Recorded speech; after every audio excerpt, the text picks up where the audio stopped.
NCERT प्रश्नावली 13.2 और प्रश्न संख्या 2 में दिया गया है।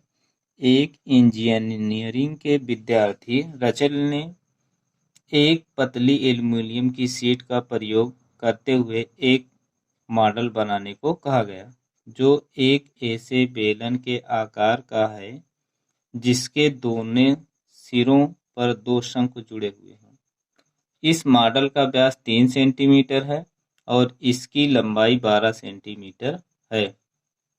यदि प्रत्येक शंकु की ऊंचाई 2 सेंटीमीटर हो तो रचेल द्वारा बनाए गए मॉडल में अंतर्विष्ट हवा का आयतन ज्ञात कीजिए।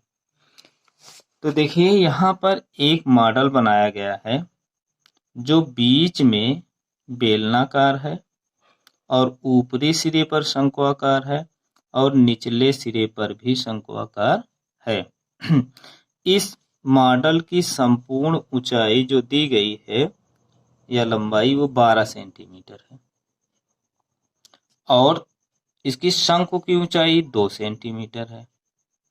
तो ऊपरी भाग शंकु का 2 सेंटीमीटर है और निचला भाग भी 2 सेंटीमीटर है और टोटल ऊंचाई इसकी है 12 सेंटीमीटर। यहाँ से लेकर यहाँ तक 12 सेंटीमीटर। अब 2 सेंटीमीटर यहाँ से यहाँ तक निकाल दिया गया और 2 सेंटीमीटर यहाँ से यहाँ तक निकाल दिया गया। तो 2 ये हो गया, 2 ये हो गया, तो 2 2 4 सेंटीमीटर निकाल दिया गया और टोटल कितना है 12 सेंटीमीटर इसकी लंबाई है। तो 12 में 4 निकाल गया तो ये बचा 8 सेंटीमीटर। ये जो 8 सेंटीमीटर ऊंचाई है ये शंक्वाकार भाग की ऊंचाई है। तो आइए अब इसको हल करते हैं।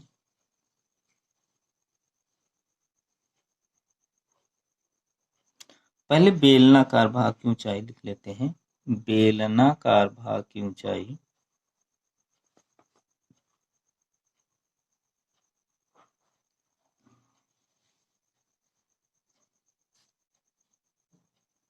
बेलनाकार भाग की ऊंचाई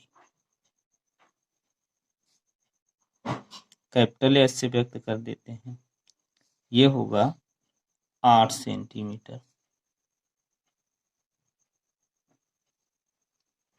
और दोनों का आधार समान है तो आधार की त्रिज्या r हो जाएगी।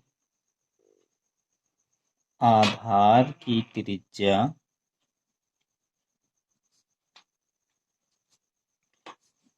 r और ये r कितना है इसमें दिया गया है।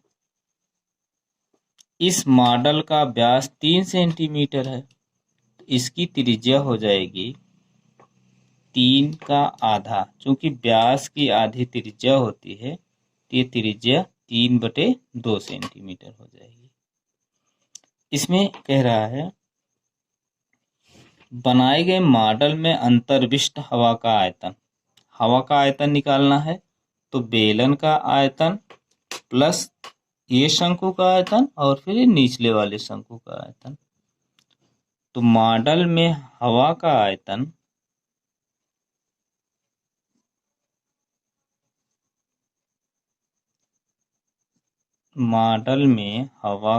आयतन बराबर होगा 2 गुणे एक शंकु का आयतन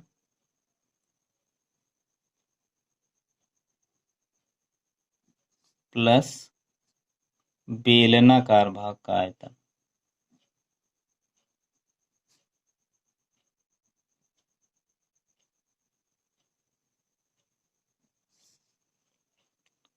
दो गुणे शंकु का आयतन होता है 1/3 पाई r² h, जबकि बेलन का आयतन होता है पाई r² h।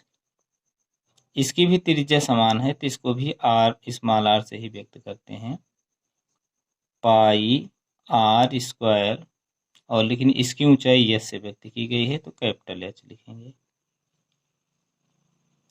ये हो जाएगा 2/3 पाई का मान 22/7 r का मान यहाँ पर है 3/2, तो ये हो जाएगा 3/2 का वर्ग। ये जो h है ये शंक्वाकार भाग की ऊंचाई है, और शंक्वाकार भाग की ऊंचाई कितना हो रही है? 2 सेंटीमीटर। शंकु, ये देखिए शंकु की ऊंचाई 2 सेंटीमीटर है, तो यहाँ पर लिखेंगे गुणे 2 धन, यहाँ पाई का मान 22/7,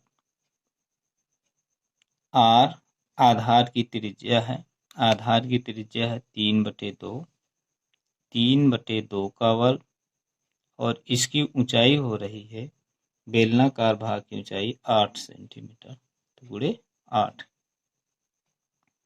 यहाँ पर देखिए 22/7 और 3/2 का होल स्क्वायर, 22/7 और 3/2 का होल स्क्वायर कॉमन बन रहा है, इसको कॉमन ले लेते हैं। 22/7 गुणे 3/2 का होल स्क्वायर, जब यहाँ पर कॉमन ले लेंगे तो 2/3 ये बचा,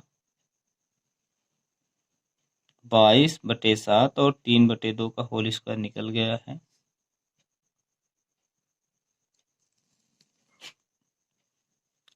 और यहाँ पर बचा गुणे 2 धन 22/7 और 3/2 का होल स्क्वायर निकल गया गुणे, और यहाँ पर बचा 8।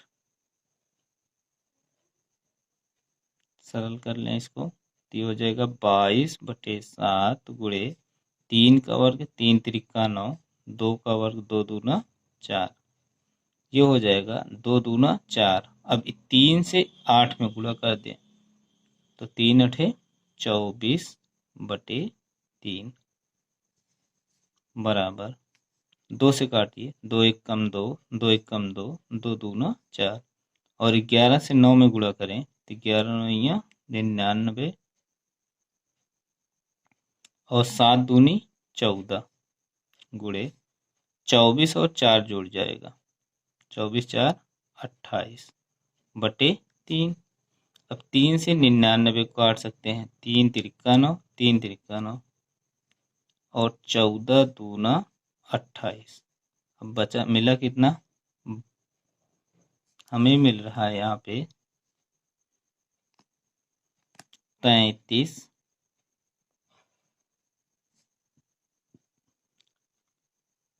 यहाँ पर देखिए 2 दूना 4, 2 से 22 को काट दिए, कितना आ गया? 11 9 99, और 7 दूनी 14, और 24 4 28, 28/3।